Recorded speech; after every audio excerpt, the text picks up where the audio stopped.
चलिए देखते हैं कि कौन कौन से सिम्टम्स हैं जिससे आप ये पता कर सकती हो कि बेबी ने हेड डाउन कर लिया है। सो पहला सिम्टम्स या लक्षण है पेट का नीचे की ओर झुक जाना। आपका पेट पहले के मुकाबले अब नीचे की ओर ज्यादा झुका हुआ लगेगा। जरूरी नहीं है कि हर महिला के साथ हो, पर अधिकतर महिलाएं ये सिम्टम दिखाई देता है। सो फ्रेंड्स, दूसरी जो सिम्टम्स है अब आप देखोगे हेड डाउन होने के बाद, वो है सांस लेने में आसानी। आपको अब पहले के मुकाबले सांस लेने में दिक्कत नहीं होगी। बेबी ड्रॉप डाउन पोजीशन में आने के कारण आपके फेफड़ों पर जो पहले जोर पड़ता था वो अब कम हो जाएगा। साथ ही साथ आपको जो एसिडिटी की प्रॉब्लम थी वो भी अब कम हो जाएगी। सो फ्रेंड्स, अब देखते हैं तीसरा सिम्टम्स क्या है। वो है भूख ज़्यादा लगना। जब बेबी गर्भाशय यानी यूटेरस की नीचे की ओर खिसकना शुरू करता है, आपके स्टमक और लिवर पे जो प्रेशर पड़ता था वो भी अब कम हो जाएगा। अब आपको एसिडिटी की जो प्रॉब्लम थी वो कम हो जाएंगी और आपको भूख भी ज़्यादा लगने लगेगी और आपको खाने को भी मन करेगा। सो फ्रेंड, चलिए देखते हैं नेक्स्ट फोर्थ सिम्टम्स है बेबी हेड डाउन का। वो है पेल्विक एरिया में दर्द रहना। अब क्या होता है, बच्चा गर्भाशय के नीचे खिसकने के कारण आपके पेल्विक एरिया यानी श्रोणि में अधिक दबाव पड़ने लगता है और आपको इसी वजह से पेल्विक एरिया में दर्द महसूस होने लगता है। और आगे चलकर, जैसे मैंने कहा, बेबी का प्रेशर आपके सर्विक्स पर पड़ता है तो वो आगे जाकर आपका सर्विक्स खुलने लगता है और आपको तीव्र कॉन्ट्रैक्शन वो आने शुरू हो जाएंगे। सो फ्रेंड्स, ये था चौथा। अब देखते हैं पांचवा सिम्टम है बेबी हेड डाउन या बेबी ड्रॉपिंग का। वो है बवासीर का होना। ये प्रेगनेंसी में बहुत कॉमन सिम्टम है, खास करके तीसरी तिमाही में।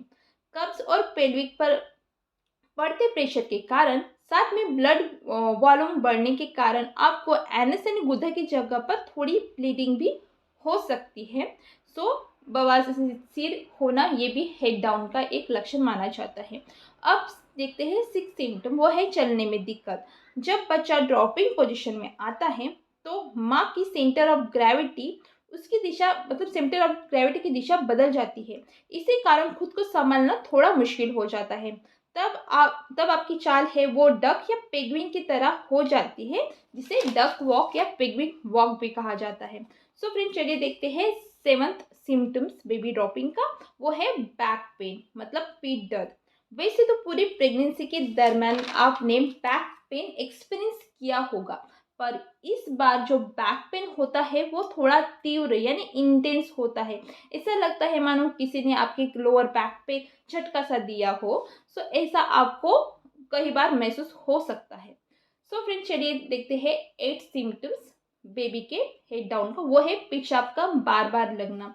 जब बेबी हेड डाउन पोजीशन में आता है तो आपके ब्लैडर पर दबाव बढ़ जाता है और इसी कारण आपको बार बार पेशाब यानी फ्रीक्वेंट यूरिनेशन की परेशानी बढ़ जाती है। और रात को भी आपको कई बार उठना पड़ सकता है इसी परेशानी के कारण। कई बार आपको बाथरूम जाने के बाद पेशाब भी नहीं आता, पर मन ऐसा करता है कि आप बस टॉयलेट में बैठे रहो और पेशाब आपको आ रही हो, आपको एक्सपीरियंस होता रहेगा। सो ये भी एक सिम्टम है बेबी ड्रॉपिंग का। अब देखते हैं लास्ट सिम्टम्स है, वो है म्यूकस प्लग का निकलना। सो फ्रेंड, जब बेबी गर्भाशय के नीचे की ओर आता है तो आपके म्यूकस एरिया पर भी जोर पड़ता है।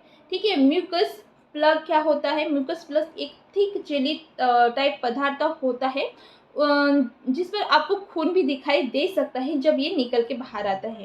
ये म्यूकस प्लग प्रेगनेंसी के दौरान निर्माण होता है, जो कि यूटेरस को बैक्टीरियल इन्फेक्शन से बचाता है। अब आपकी डिलीवरी होने की स्थिति में आ गए हैं तो उसका काम भी पूरा हो गया है और बेबी के हेड का प्रेशर आपके जो म्यूकस प्लग पर पड़ता है वो इसी कारण वो अपनी जगह छोड़ देता है म्यूकस प्लग और वो बाहर निकलता है। सो फ्रेंड, म्यूकस प्लग निकलने के बाद आपकी डिलीवरी कभी भी हो सकती है। हो सकता है आपकी डिलीवरी अगले 24 घंटे में हो या फिर 10 या 12 दिन में भी हो, पर इसका मतलब ये नहीं कि म्यूकस प्लग निकलने के बाद तुरंत आपकी डिलीवरी होगी, ऐसा नहीं है। ठीक है, सो ये कुछ सिम्टम्स हैं जो ये दर्शाते हैं कि बेबी ने हेड डाउन कर लिया है। और ये सिम्टम्स आपको ज़रूर याद रखने हैं, इन पर गौर करना है, ताकि आप वक्त रहते अगर आपको कोई प्रॉब्लम हो या फिर इससे रिलेटेड कोई भी ये हो, तो आप वक्त रहते हॉस्पिटल पहुंच सको। आई होप फ्रेंड्स आज का वीडियो आपको इन्फॉर्मेटिव लगा होगा। ऐसे इंफॉर्मेटिव वीडियोस के लिए मेरे चैनल स्नेहा मॉम लाइफस्टाइल को जरूर सब्सक्राइब कीजिए।